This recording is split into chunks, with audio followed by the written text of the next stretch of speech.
top challenges for a woman who's trying to get a handle on her finances? I think confidence is a big one.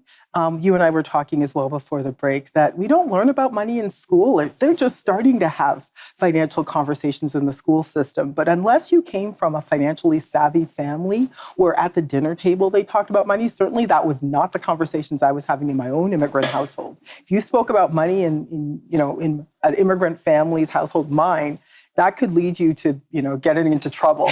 But that was taboo. It was We were very told taboo. to keep things, everything was a secret back then. Exactly. So if you don't actually know, you don't know what you don't know. And I think for so many women, the fact that we earn less than men, and because we earn less than men, we tend to be more indebted because we're trying to figure out how to pay the bills. So we're in more debt. And we live longer. We live longer. And we also feel ashamed about our financial circumstances. It's not realizing that the deck is actually stacked against us for all of those reasons. And on top of that, we're the ones who, even making less, taking off more time for caregiving, taking care of our parents, taking care of children. All of those things, cost us. And we often don't even know what it costs us. So women tend to feel like they're so behind. I did a LinkedIn survey about why don't we talk about money as women? And women said it's because they felt they were so behind. They just didn't want to know the number. They didn't want to know how bad off they were. They just didn't want to face it. I can totally see that because, a lot of people that are in a lot of debt, they will take their bills and hide them. It's almost like the ostrich, right? Not open them. You put it in your drawer, it goes away, but it doesn't go away.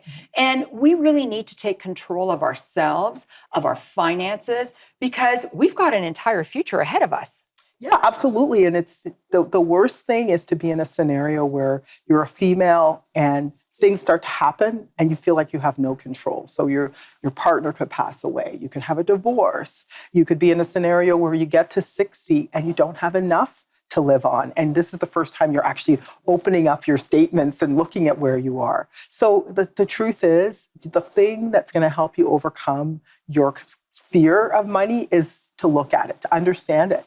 And, start having people in your life, like having those conversations, like start maybe with yourself. What do I need to learn about money? And then find people who can mentor you. Maybe start a book club where you're, as a group, deciding, what do we want to learn about money this year? So let's pick some books. Let's go through them. Let's talk about it together. Just think about it's 2023. Like, what can you do to improve your confidence around money? Take some level of action around that. I love that. Now, what I'm going to do is I'm going to start asking some random questions, which are questions that most women go through.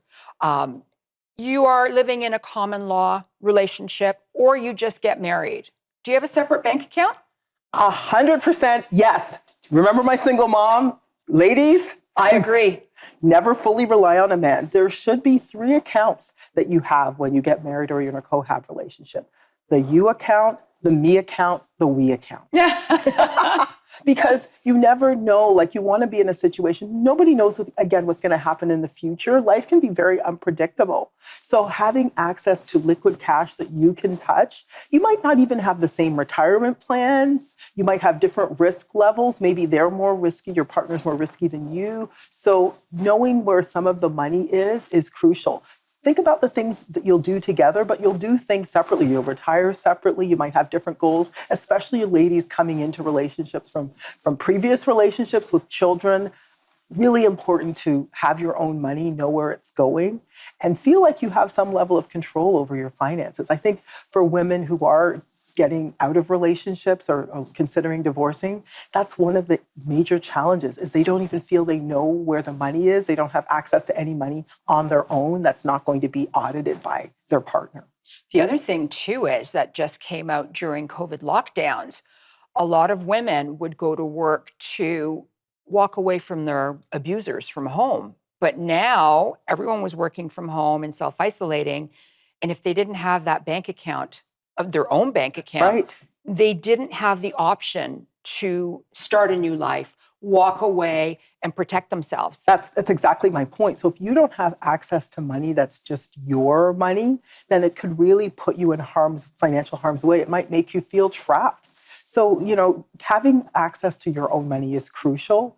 As you build a relationship, always consider any relationship, go into it hoping for the best, but preparing for things you just can't plan.